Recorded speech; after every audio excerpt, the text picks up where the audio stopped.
So, I think we need to discuss about the monetization of this game. How are we gonna make any money from it? No,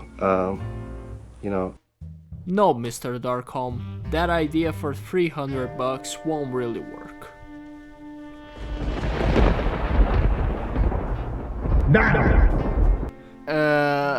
Yeah, that one won't work as well, I'm afraid. I have idea. Sure, what is it?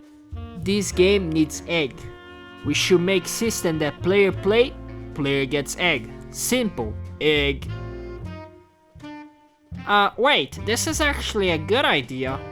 Besides the egg part, but it's a good idea. We should make so players pay to get more stuff and feel rewarded for it. That's actually genius. What should we call it? Battle Pass? Battle passes. A term players know too well nowadays. A lot of games now have them, and at this point I wouldn't even be surprised if somehow fast food chains begin to have battle passes as well. Because, why not? But when did it all start? In 2013, Valve needed extra money to fund that year's Dota 2 International, and so they came up with an idea. Why not offer players an in-game digital book with challenges that, when completed, would award the players different cosmetics? Players would pay to get access to these challenges, and 25% of the money earned from its sales would be used to finance the tournament. They called it the Compendium. This simple idea is what makes Dota International tournaments have as big of prize pools as they have. In 2016, the Compendium was rebranded Battle Pass, and the continued success of this model started to attract the attention of other companies. In particular, one day, while daydreaming about bringing human misery by starting with the corruption of the youth, visualizing apocalyptic situations with the earth trembling, people in despair, and cities being swallowed by the ocean, with kids treating the remaining land above water as the final circle and hitting the default dance to celebrate that victory royale, one of the guys at Epic had an epiphany. Bob!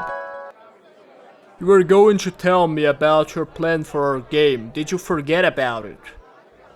I think we should really make our own Battle Pass thing. Oh, that's actually a great idea. The kids are going to play this game even more. Yes, it's 10 times more addictive than DLC. To human misery, ha ha ha ha ha. While Fortnite didn't create battle passes, it was definitely the game that consolidated the concept by achieving great success with it, and showing how lucrative it is, especially for free-to-play formats.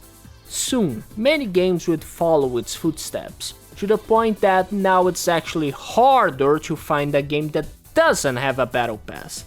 Even Brawlhalla has one. Brawlhalla. The idea is pretty simple. Players pay a relatively low amount of money to be rewarded as they play a game, and this maintains the game's interest and the game's engagement. It sounds good on paper, especially when game companies claim that there is more value in them completed than what you pay up front.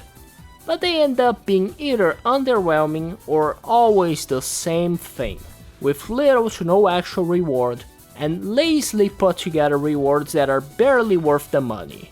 So there isn't really a loss for the game company. No one's crazy. No one's going to give you $80 for 20. As with this suggested greater value, the system becomes really grindy, with some of them requiring a player to invest nearly 100 hours in the game to complete them. And there's a reason for that. In the last couple of years, investors have grown more and more fixated on the idea that good games for investment have great player retention rates, as this means that they are more likely to spend money on that game. So battle passes are a great way to prove to investors that a game is lucrative by giving them good financial numbers, as well as convincing retention rates. However, while it may look good for the corporate side, for players this could mean absolutely nothing but an empty experience chasing a carrot on a stick with hopes of meaningful content being added in the future, only to be rewarded with nothing but cosmetics, while also dealing with the fear of missing out, which is an essential part of battle passes. The clock's ticking, and since you put your money in this game, you better get the most out of it. You don't want to waste it, so play the game now. So, if we consider that a player only plays one game with a battle pass, so he only wants the rewards of that game, that might not sound bad at all. But if we're talking about a player that plays multiple games with battle passes, which is not a rare occurrence now, and he wants the rewards of more than one, then it gets troublesome. At that point, playing games becomes more of a job, a lot of times an unpaid one, and not entertainment anymore. Eventually these players will feel burnout, which leads to apathy. And that is not good both for players and developers in the long run. Despite all the problems related to the Battle Pass format, it definitely has its merits. It is a great way to increase and maintain player engagement, and it is a great way to finance future updates and games by generating reasonable, constant, and steady profit after a game is released. As, while being lost in translation after being adapted by so many game companies, the initial purpose of the Battle Pass was to finance an event.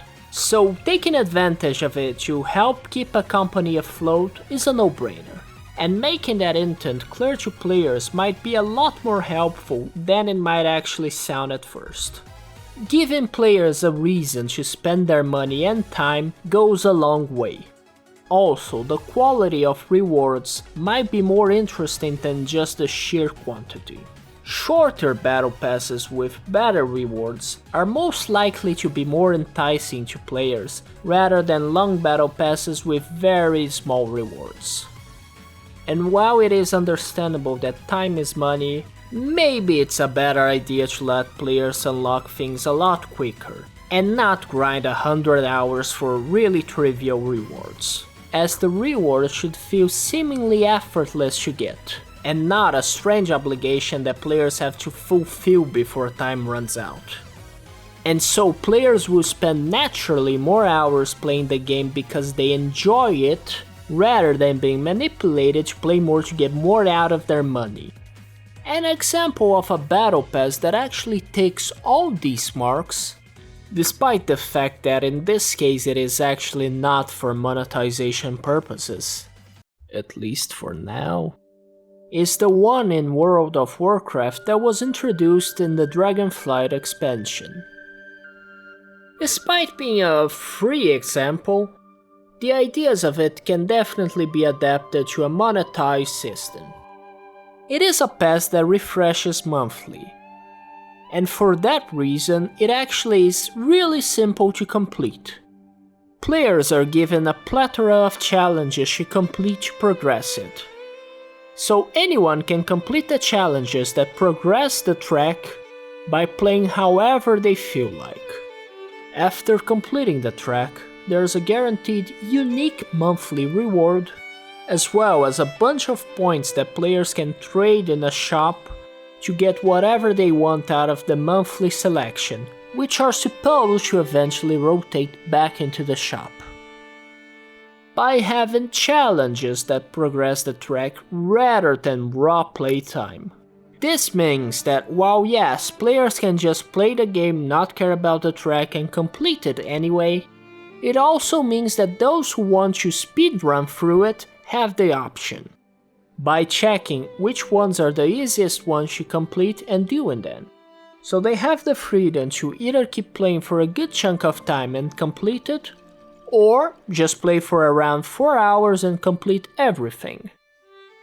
with the fact that most rewards will likely come back, and that players are free to complete the monthly track at their own pace, the fear of missing out and the anxiety-inducing nature of battle passes are nearly completely eliminated. This still gives players a reason to hop back into the game, and might actually convince players that were initially planning to just complete the track to play a lot more than they actually thought they would. Unfortunately, it might seem like the developers might have a different plan for this pass in particular. However, regardless of what might happen to it in the future, this incarnation of it still has good examples as to how battle passes could be made better.